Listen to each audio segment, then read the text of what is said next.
안녕하세요, hello guys, welcome back to the vlog. I am Ara. And I am Yumi and we are the co-sisters for today's vlog. Hello! Another day and another mini vlog na naman po kami. We are a sister, students, half Pinay Korean. Ito pala yung second week ng pasukan namin. At dahil may bagyo at ang lakas ng ulan, nag-online class pala kami ni Yumi. So we had mommy to set up our laptop at nag-online class pala kami sa loob ng kwarto namin. While naghintay kami sa ibang classmate namin, and mommy is checking us. Look guys, si mommy naka-only kape na naman. Bawat table namin may kape niya talaga. Unlimited kape yarn. Baka daw maantok siya kasi ang tagal ng online class namin. At 10 a.m., break time na namin, mommy prepare us macaron and milk. While kumakain kami, I am answering my seat work in Google. Ang hirap talaga mag-online class, guys. After namin mag-online class, Yumi requested to mommy that gusto niya mag-siomai sa Napo Mall. Gutom na naman daw siya. Ano ba yan, Ming? Puro gutom. Food is life, ate. Tingnan mo, dalawa sa akin, sa'yo isa lang. Dami ko nga gutom sa online class. Hindi ka na Disney Princess, Ming. Si Peppa Pig ka pala. No, ate.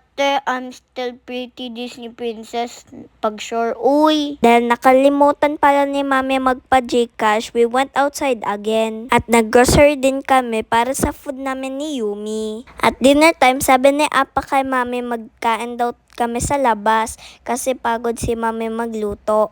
At may pa-surprise pala yung Korean uncle namin, binigay niya kami ng cellphone ni Yumi. Kasi nasira yung old cellphone ko, we need it for school para sa toddler student. Fast forward, we already arrived in Red House, mag-shabu-shabu daw kami. Nauna pala dumating sila apa dito kasi galing sila sa trabaho. Favorite talaga nila yung shabu-shabu dito guys. Makulay ang buhay pag gulay daw ang kinain nila. At chinek pala ni Apa yung new cellphone ko. Thank you Samson, I'm so happy po. At dahil gutom na kami, dali-dali na niluto ni Mami yung food. Mami put mixed balls na favorite namin ni Yumi. And next naman, she put seafoods, vegetables, and corn. Go Mami, imekos-mekos muna yan. Nagutom na kami. Dahil maulan ngayon at malamig yung panahon, masarap talaga humigop ng mainit na sabaw. Pero totoo, masarap naman talaga dito sa restaurant na to. Look guys, sobrang seryoso talaga ng mami namin magluto. Smile, be. Seryoso kayo ka mami, gigutom na di ay daw siya guys. Mga unta ninyo, sa hindi pa po nakapag-follow, please follow the co-sister po. That's all guys. Thank you for watching. See you in our next vlog. Bye!